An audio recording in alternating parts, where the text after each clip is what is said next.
Hi, I'm Perry deVick. I'm an oil painter and an illustrator and an educator.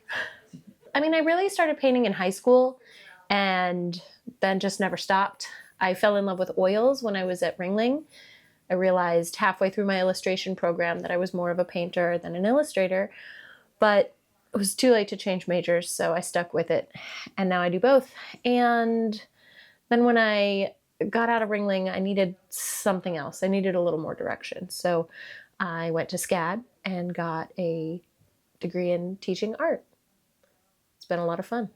I'm currently teaching at State College of Florida. I do 5 or 6 classes per term at State College of Florida, and I manage their gallery as well, which is really fun. I do what I call illustrative realism. It's a little bit sometimes veering on surrealism or pop surrealism, but all of my realism has an illustrative quality or some sort of narrative edge to it.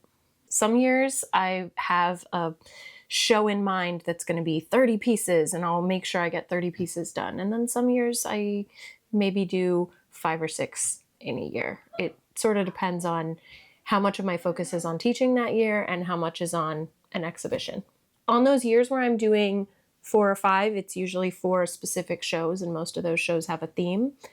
If I'm doing a bunch of work for a body of work as an exhibition, then I usually have a theme, but each piece is more its own individual idea rather than something that, say, a gallerist chose as a theme. I prefer to work big. I love working large. It's harder to sell large pieces, so I tend to work a little bit more in a manageable size for most people. A lot of my stuff is 16 by 20-ish.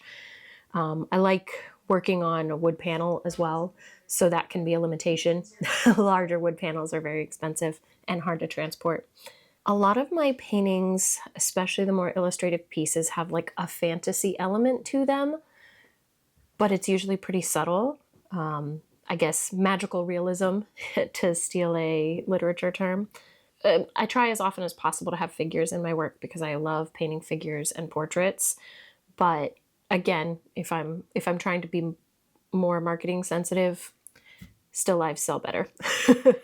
This piece is one that's actually been hanging out in my studio for a long time. I started this during COVID, during lockdown in 2020, and then I never finished it. It's easy to get distracted as an artist with ADHD, but you can see on the right over here, there's a figure hiding behind a monstera leaf, and over here, there will be one hiding behind some banana leaves. And it was really just sort of that captivity feeling that we had during COVID and wanting to get away, but also wanting to hide. I always have an underpainting under my oils just so that it evens out the values for me, makes it a little easier to see value. It unifies the color palette a little bit. And I tend toward more neon or vibrant colors. A lot of people will use a gray or an orange, but I lean towards either magenta or cyan. This one happens to be that more chartreuse color just because of the color palette of the painting. I'm really excited. I haven't participated in a tour of the arts in quite a few years, and it'll be really fun to get back into it and see people from the neighborhood coming through, meet new faces, and just introduce them to what we're all about here.